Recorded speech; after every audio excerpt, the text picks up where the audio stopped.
Class 9 এর real number এর second chapter এই সেকেন্ড পার্ট নিয়ে চলে এসেছি। যদি ফার্স্ট পার্টটি যদি না দেখে থাকো তাহলে ডেসক্রিপশানে লিঙ্ক দেওয়া আছে, ওখান থেকে দেখে নাও, বা কি বলে মানে উপরে একটা লিঙ্ক দেখবে শো করছে, ওখান থেকে দেখে নেবে। ঠিক আছে, তাহলে শুরু করা যাক। এবারে তোমরা তো জানলে যে বাস্তব সংখ্যা কাকে বলে এবং উদাহরণও পেলে, এবং দুটি মূলত সংখ্যা জানলে। হ্যাঁ, ঠিক আছে, আগের ভিডিওতে। তাহলে এবারে যদি বলা হয় তোমাদেরকে যে যদি দুটি অখণ্ড সংখ্যার যোগফল কি হবে, সর্বদা কি হয়, অখণ্ড সংখ্যা হবে না স্বাভাবিক সংখ্যা হবে? যদি এরকম কোশ্চেন থাকে যে দুটি অখণ্ড সংখ্যার যোগফল বা সমষ্টি, অখণ্ড সংখ্যার যোগফল বা সমষ্টি, বা এটা সমষ্টিকে বলা চলে, বা সমষ্টি কি হয়, সর্বদা কি হয়, কি হয়? এরকম শর্ট কোশ্চেন দিই, তাহলে কি হবে? এটা সর্বদা কি হয়? অখণ্ড সংখ্যা হবে, অখণ্ড সংখ্যা হবে। ঠিক আছে, এবারে মনে করো যদি বলে যে দুটি স্বাভাবিক সংখ্যা বা অখণ্ড সংখ্যার গুণফল কি হবে, দুটি স্বাভাবিক সংখ্যার গুণফল, মনে করো এটা দুটি অখণ্ড সংখ্যার যোগফল বা সমষ্টি কি হয়, অখণ্ড সংখ্যা হবে। এবং অখণ্ড সংখ্যার যেমন এক্সাম্পল কি কি আছে, অখণ্ড সংখ্যার এক্সাম্পল 0 থেকে শুরু করে 1 2 3 4। তাহলে মনে করো 0 + 1, তাহলে 1 মানে এটা অখণ্ড সংখ্যা হচ্ছে আর স্বাভাবিক সংখ্যা হচ্ছে। ঠিক আছে, তাহলে এখানে মনে করো যেহেতু 0 অখণ্ড সংখ্যা, 1ও অখণ্ড সংখ্যা। ঠিক আছে, তাহলে এখানে যোগফল বা সমষ্টি কি হচ্ছে, অখণ্ড সংখ্যা হবে এবং স্বাভাবিক সংখ্যাও হবে, স্বাভাবিক সংখ্যাও হবে।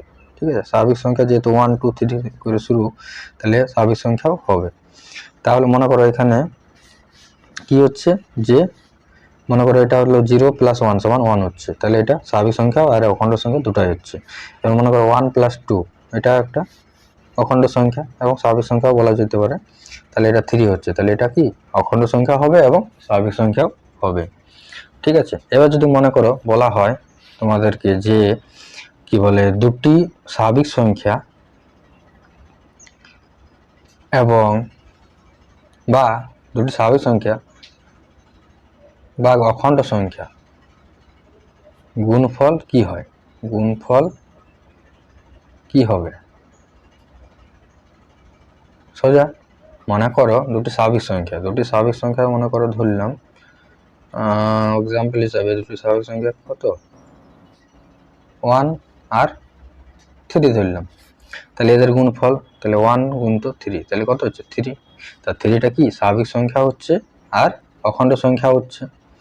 এবারে মনে করো যদি বলা হয় দুটি অখণ্ড সংখ্যার গুণফল, অখণ্ড সংখ্যার গুণফল কি হবে?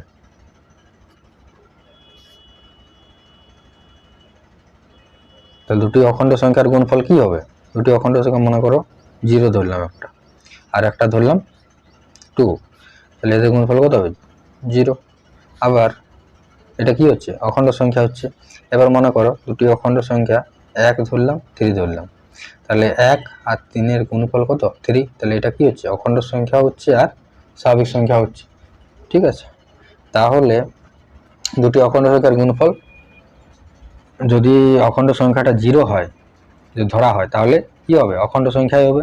আর যদি অখণ্ড সংখ্যা 1 বা 3 বা এরকম 50 60 এরকম ধরা হয়, তাহলে সংখ্যাটা কি হবে, আর স্বাভাবিক সংখ্যা হবে আর অখণ্ড সংখ্যাও হবে। ঠিক আছে, ঠিক আছে, তোমাদের বইয়ে দেওয়া আছে কি যে দুটি অখণ্ড সংখ্যার গুণফল অখণ্ড সংখ্যাই হবে, কিন্তু অখণ্ড সংখ্যা কি করে হচ্ছে, এটা তো 3টা তো তোমার স্বাভাবিক সংখ্যাও পড়ে যাচ্ছে। ঠিক আছে, এই ক্ষেত্রে তোমার অখণ্ড সংখ্যা হচ্ছে। ঠিক আছে, এবারে মনে করো দুটি যে কোনো স্বাভাবিক সংখ্যা বিয়োগ ফল কি হবে, দুটা যদি স্বাভাবিক সংখ্যার বিয়োগ ফল করা হয় তাহলে কি হবে, স্বাভাবিক সংখ্যা হবে না অখণ্ড সংখ্যা হবে?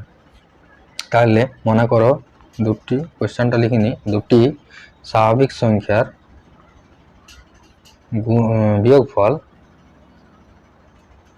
বিয়োগফল কত হবে, যদি বলে কত হবে বা কি হবে। ঠিক আছে, তাহলে কি হবে মনে করো, ধরে নিচ্ছি দুটি স্বাভাবিক সংখ্যা ধরছি, দুটি স্বাভাবিক সংখ্যা হচ্ছে 50 আর একটা হচ্ছে 65। ঠিক আছে, তাহলে এদের বিয়োগফল যদি করা হয়, তাহলে বিয়োগফল করা হলে কত হবে, 50 বিযুক্ত 65, তাহলে কত হচ্ছে 15, কি 15 -15। তাহলে -15 যেহেতু বের হচ্ছে, তাহলে এটা কি, এটা কোনো স্বাভাবিক সংখ্যা নয়। এটা যদি এরকম হতো যে দুটি স্বাভাবিক সংখ্যা 65 আর একটা হচ্ছে 50, তাহলে 65 - 50, তাহলে এটা 15 হচ্ছে, তাহলে এটা একটা কি হচ্ছে, স্বাভাবিক সংখ্যা হচ্ছে। ঠিক আছে, তাহলে এখান থেকে আমরা বলতে পারি যে দুটি স্বাভাবিক সংখ্যার বিয়োগফল সর্বদা কি স্বাভাবিক সংখ্যা হয় না। ঠিক আছে, এবারে যদি বলা হয় যে এই -15টা কি সংখ্যা বলে, এই -15টা একটা কি পূর্ণ সংখ্যা। আমরা কি জানি যে পূর্ণ সংখ্যাতে 0 হয়, 1 হয়, 2 হয়, প্লাস মানে ধনাত্মক মানগুলা, আর -1 -3 ঋণাত্মক মানগুলো হয়, সেগুলোকে পূর্ণ সংখ্যা বলা হচ্ছে। এই পূর্ণ সংখ্যাকে পূর্ণ সংখ্যা যেটাকে আমরা ইংলিশে ইন্টিজার বলি,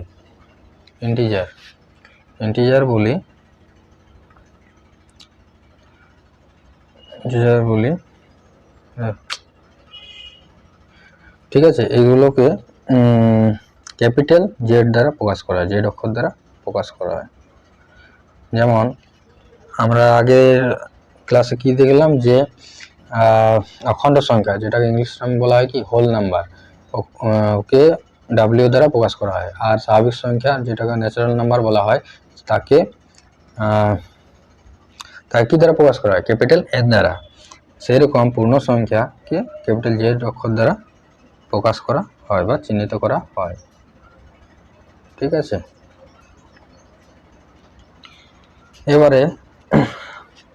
এবারে একটা কোশ্চেন যদি বলা হয় যে কি বলে, শূন্য অপেক্ষা বড় আবার শূন্য অপেক্ষা ছোট, এদের কি বলা হয়। যদি বলা হয় কোশ্চেনে তোমাদের যে শূন্য বা 0 শূন্য অপেক্ষা বড় এবং 0 অপেক্ষা ছোট, ঠিক আছে, সংখ্যাগুলিকে কি বলা হয়, সংখ্যাগুলিকে কি বলা হয়, সংখ্যাগুলিকে 0 অপেক্ষা বড়, 0 থেকে যেগুলো বড় সেগুলোকে কি বলা হয়, আর 0 থেকে ছোট সেগুলোকে কি বলা হয়। তাহলে 0 অপেক্ষা যেগুলো বড়, 0 অপেক্ষা বড় সংখ্যাগুলিকে কি বলা হয়, ধনাত্মক পূর্ণ সংখ্যা। ঠিক আছে, ধনাত্মক পূর্ণ সংখ্যা যেমন কি 0 অপেক্ষা বড়, এক্সাম্পল হিসাবে কি হবে 1 2 3 4 ...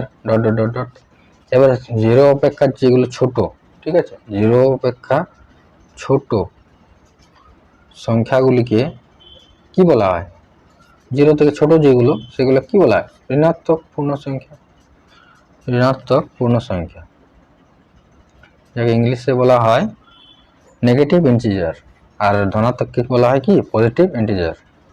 ঠিক আছে, যেমন এক্সাম্পল কি হবে 0 অপেক্ষা ছোট, যে তার মানে কি হচ্ছে -1 -2 -3 -4 -5 থেকে শুরু করে সবগুলো। ঠিক আছে, তাহলে এখান থেকে আমরা কি মানে এসে পৌঁছাচ্ছি, মানে এখান থেকে আমরা কি জানতে পারছি যে শূন্য একটা কি বলে পূর্ণ সংখ্যা, যা ধনাত্মক বা ঋণাত্মক পূর্ণ সংখ্যা নয়। যদি এমনি বলা হয় যে 0 একটি পূর্ণ সংখ্যা, 0 একটি পূর্ণ সংখ্যা হলেও এটি ধনাত্মক বা ঋণাত্মক পূর্ণ সংখ্যা নয়। পূর্ণ সংখ্যা নয়। যদি আপনি বলা হয় 0 একটি ধনাত্মক পূর্ণ সংখ্যা তাহলে এটা ভুল হবে, আর যদি বলা হয় 0 একটি ঋণাত্মক পূর্ণ সংখ্যা এটাও ভুল হবে। 0 একটা শুধুমাত্র পূর্ণ সংখ্যা। ঠিক আছে, তাহলে আশা করছি এগুলা বুঝতে পারছো তোমরা। যদি ক্লাসটা ভালো লাগে তাহলে চ্যানেলটিকে সাবস্ক্রাইব করে বেল আইকনটা প্রেস করে দাও, আর লাইক আর শেয়ার করে দাও। ঠিক আছে, যাতে তোমরা পরবর্তী ভিডিওগুলো তাড়াতাড়ি পেয়ে যাবে। ঠিক আছে, তাহলে এবার মনে করো বলা হলো তোমাদেরকে একটা কোশ্চেন দেওয়া হলো যে কি বলে সকল পূর্ণ সংখ্যা কি মূলত সংখ্যা। তাহলে সকল পূর্ণ, আগের যে ক্লাসে দেখলে যে সকল পূর্ণ সংখ্যা কি মূলত সংখ্যা। ঠিক আছে, এটা তাহলে কি হবে, সত্য হবে। ঠিক আছে, এবারে পূর্ণ সংখ্যা, দুটো পূর্ণ সংখ্যা ভাগ করলে কি পাবো, দুটি যদি পূর্ণ সংখ্যা ভাগ করি তাহলে কি পাবো, একটা কি মূলত সংখ্যা পাবো। ঠিক আছে, এবার মনে করো দুটি পূর্ণ সংখ্যা যদি কোশ্চেন দেওয়া হয় যে দুটি পূর্ণ সংখ্যার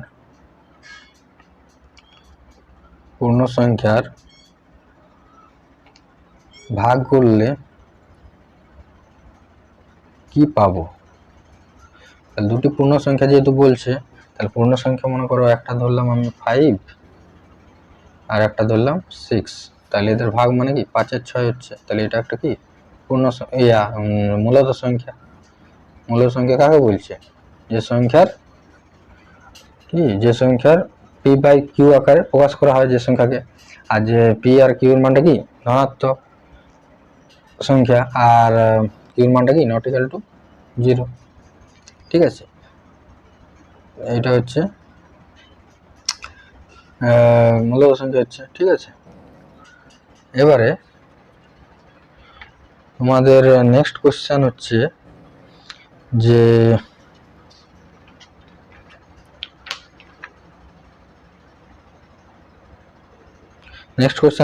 যদি মনে করো আগে তো জানলে যে 3টি 4টি, ঠিক আছে, এবারে যদি তোমাকে বলা হয় যে 5টা মূলত সংখ্যা বার করতে বা 6টা, ঠিক আছে, শুধুমাত্র মূলত সংখ্যা বার করতে, যে সংখ্যা রেখা যদি না বলে যে সংখ্যা রেখা বসানোর দরকার নেই, তাহলে শুধু মূলত সংখ্যাটা বার করলেই চলবে। ঠিক আছে, তো এখানে মনে করো তোমাদের বললো যে মনে করো 3-এর 5 এবং 4-এর 5, ঠিক আছে, 3-এর 5 এবং 4-এর 5 এই দুটোর মধ্যে 3-এর 5 এবং 4-এর 5 এই দুটি সংখ্যার মধ্যে,